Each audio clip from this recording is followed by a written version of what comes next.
right, we are here. We are here with John Kehriotis, president and owner of JMK Investments. How you doing this morning, John? Great. Now you came down here with us this morning, but you got big deals that you're going to be making later this afternoon, right? I'm always busy doing deals. For those of you that don't know John Kehriotis, okay, I gave the description in the background in the beginning of the show, but give us an overview of JMK Investments and all the different parts of your organization. I'm one of the larger apartment owners here in Sacramento. I own the Embassy Suites Hotel. We have apartment buildings, shopping centers, office buildings from the Silicon Valley to from Gilroy all the way to Sacramento, and most of our buildings are in Citrus Heights. Yeah, you got a ton of real estate, and I know it's interesting because I was coming into the office. I have my normal routine, go by Starbucks and so on, and you called me at about 10 or 15 till and said, Mark, I'm already down here at the building, down here at KHCK Studios, and I was like, wow, this guy's on top of it. And then I get here, and here's the amazing part. I get here, and I'm kind of stumbling with my coffee and my gym bag, which is kind of like my purse, and you pick up my purse and you carried it in for me into the thing and hold the door open for me. So I've got this billionaire guy carrying my bags, and I knew at that moment that I had arrived. I am big time radio when I got John Kehriotis carrying my luggage. So John, I want to thank you for that. Thanks for coming down the show. Now, so you own all this real estate, and today's show is about what motivates you, and when you're starting a business you need to be motivated. Tell us about how you got started. What motivated you to go off on your own and be an entrepreneur? Well, I was broke. I only had one place to go, that was up, and so I haven't told you the story, but my first deal was on Christmas. I just got licensed. Man. And I was in my office and a phone rings. The guy says, what are you doing here? I said, well, I'm setting my desk up. On Christmas Day? I said, yeah. I said, but I'm going to go to my family events in another half hour. He said, well, how come you're calling? I said, I want to buy a house. I said, great, I'll sell you a house. Christmas. And so 2 days later, set an appointment, pre-qualify him, and walking around showing him 10 homes. And on the 10th house, the two kids in the back seat, throw up. And I'm sitting in my car smelling, and I'm thinking, do I really want to be in this business? And the wife is yelling at the husband, and the husband's yelling at the wife, and I'm going, hold on, calm down, everybody. Why don't you tell me what you want in a house? And I went to the wife and asked her the same question. They both gave me feedback. I said, you don't want this property here in Cambrian, or you want this property in Blossom Hill Road. And take them to the house. They loved it. He told me that I'm a doctor, I make this money, but I forgot to tell you, I went bankrupt. So I go to my broker and I ask him, I said, can you give me some help here? He says, you're wasting your time. You'll never get this deal done. Well, that doesn't stop me. It's the only deal I got going, and I need the money. So I kind of persisted, get the financing. 2 weeks later, closes escrow. It gives me enough money to lease a car. I couldn't even afford to buy a car. I leased it. And so that's how I started my career. You motivated. You worked through the vomit. You worked through the people fighting, and you got them financed even though they were bankrupt. And they wrote me a beautiful. Oh, what a cool story! 8 months, the top salesman for Century 21 in the nation. That's kind of ironic. I own a small, with my daughter, a real estate company, and I think we have about 30 agents, so we're just kind of getting it going. And anyway, you started off as a real estate agent, and now you've amassed this empire, so to speak, of real estate and other things. Now, when you first got started, you obviously were the agent. What propelled you to go in and start taking some big risk? Well, first 8 months I did residential. After that, I did commercial, and I was one of the top brokers in the Silicon Valley during the decade of the 80s.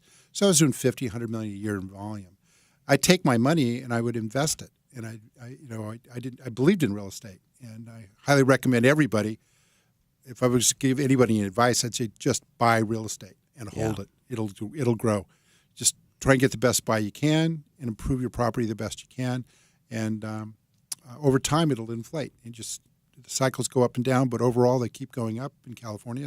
And right now interest rates are rock bottom. So if you're financing it, now's the time to be buying. Yeah. Good time. And so I'm trying to buy. That's why I'm here this week. Actually, I was looking to buy a couple more buildings, and so even prior to you coming here, I was driving around looking at some buildings. I'm looking to target when I'm free later on this week. Yeah. Yeah. Okay, so thinking about real estate and your hotel business, but you also own part of the Sacramento Kings, and you got in years ago, and you've hung on to that as well. How have you seen the ownership of the Kings change in the new arena? What do you expect for the change coming, and how that'll affect Sacramento? Well, it's really exciting for Sacramento. I thought Sacramento was going to lose this team 3 or 4 times, and through the persistence of David Stern and our mayor, we pulled it off. And we're going to have a very beautiful, the newest, most exciting arena in the United States. Very high tech, and it's going to be open in October. So fans ought to be really, really excited. And how does that affect the Embassy Suites? You've got the Embassy Suites down there in Sacramento, and it's an awesome place to hang out, to have a wedding, to just go stay. But with all the growth happening and expected to be happening in Sacramento, how does that affect your business with the Embassy Suites? Well, it's been the number one hotel in the city since I opened the doors, and we built the Embassy Suites 15 years ago, and we're 84%, 85% occupied year in, year out, and it's an interesting marriage with the city because for 20 years the mayor said we couldn't get anyone to complete a city here, or I'm sorry, complete a hotel here. And so I asked Greg Lukenbill, who built the Hyatt Regency and the arena, and I brought him over there. And we sat on the bridge, and he wanted to show me there's a plaque on there with his name on it because he painted the Tower Bridge. And he said, "John, you do not want to build this hotel." I said, "I just lost the." That was Greg Lukenbill told you that? Yeah, that's Greg Lukenbill speaking. And he says, "You do not want to build this." He said, "You will lose money. There's just no way you're going to do well here." And I sat on that bridge and I looked at the road, and there was a road adjacent to the site. And most people, there was a 2-acre site the city was giving for anyone who'd build a hotel. But there was also a road to the right, which was about another acre. And I don't think anybody saw what I saw. So I went to the Mayor Cerna at the time and I said, "Look, Mayor, if you give me this land and condemn the road, I will build you a large hotel.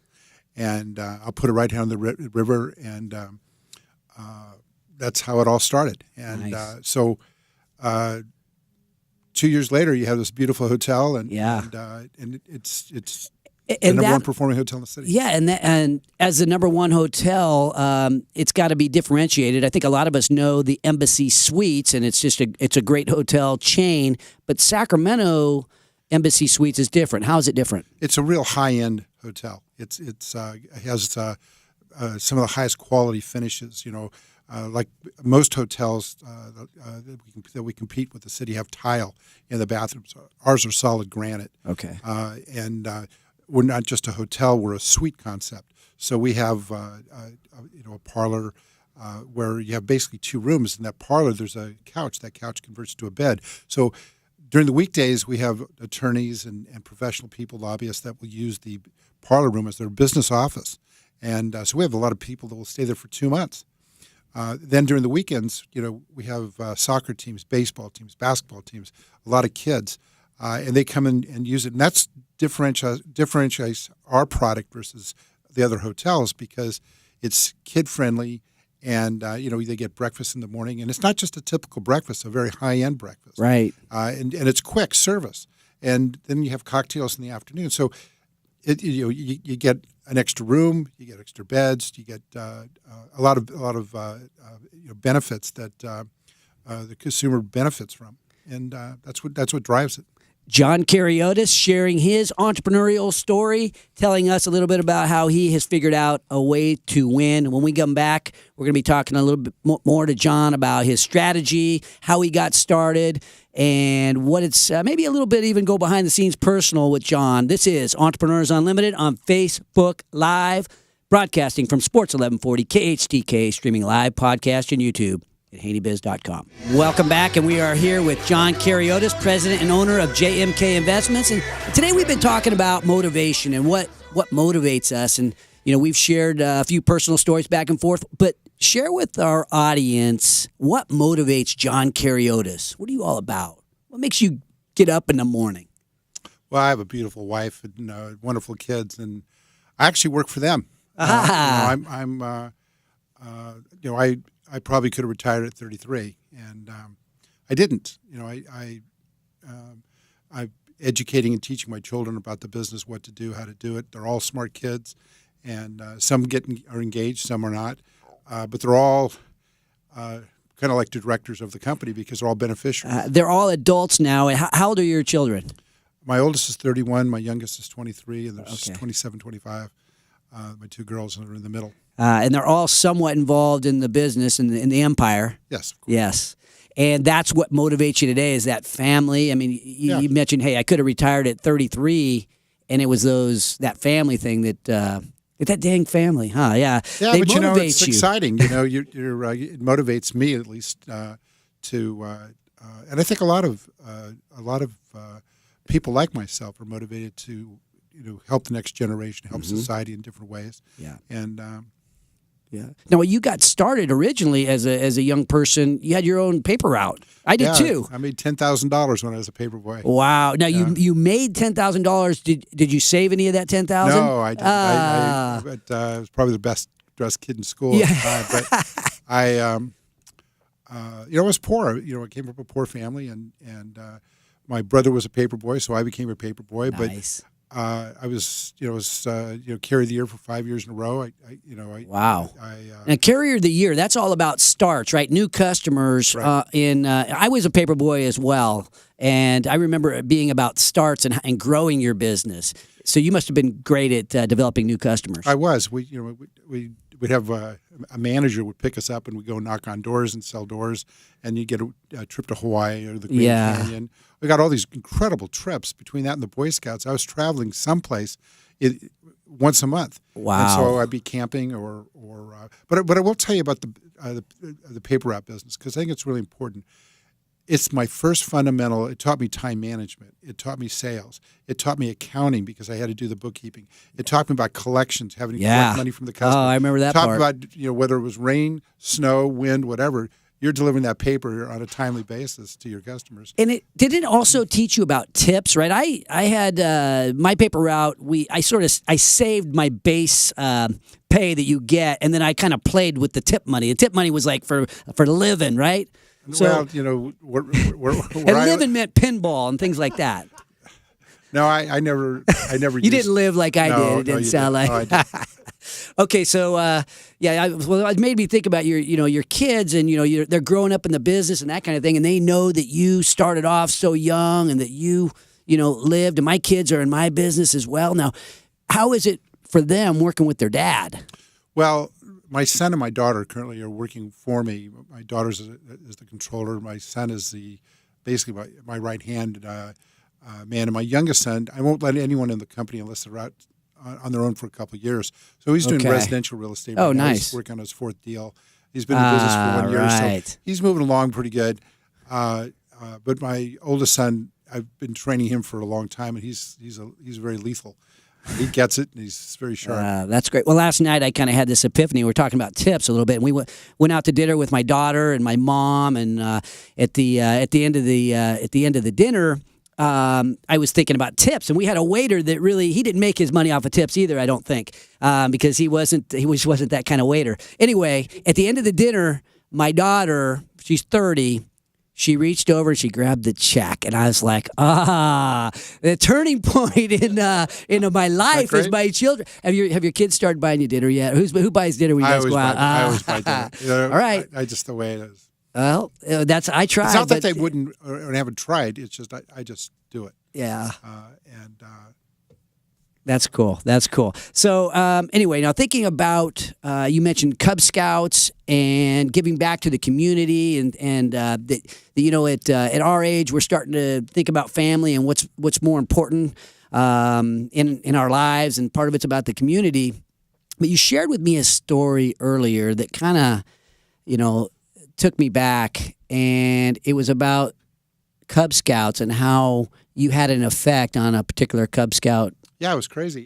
One day I'm at 5:15 in the afternoon. Someone's knocking on my door, and I opened the door, and here is a young man in his 20s, looks very athletic, and he says, "Mr. Kehriotis," he says, "I want you to thank you. You saved my life." And Whoa. I didn't recognize him because when I had seen him last, he was a Cub Scout. Okay, so you were a Cub Scout leader. No, actually, I was an Eagle Scout. Okay. And as such, my kids were in the Cub Scouts, and so they asked me to teach first aid. So I taught first aid, and I told him that if he ever had any severe bleeding, that he needs to do a tourniquet, and I showed him how to do it. Well, he remembered how to do it, and he went to the war. And when he went, he got blown up. And Oh, man. not the training that he got, from the Army, but the training I trained him when he was a Cub Scout, he remembered. And so he wrapped himself up, did a tourniquet, and passed out. Well, because he did that, he lived. And so he came to my home to thank me for teaching him, a little first aid. You never, ever know how you touch people's lives. You don't. I was so blown away and taken back from it. And this young man went back to Afghanistan. He could have stayed out, but he chose to go back in to be with his buddies, and a tight family. John Kehriotis making an impact on our community, making an impact on individual young men that are fighting for our freedom. I want to thank you very much, John, for coming on the show today and sharing your story. Maybe just ask for any closing thoughts, advice that you might give to other people who are back there at the beginning and thinking about taking a risk and chasing their entrepreneurial dream. Yeah, I have a couple. The first is what you think about is what you become. And if you have a thought, an idea, it's meaningless unless you do something about it. So if you have an idea that you think is going to make people money, or make yourself money, and create a business of any type, create a plan, a business plan. Surround yourself around good people, good attorney, good accountant, and come up with a plan of action.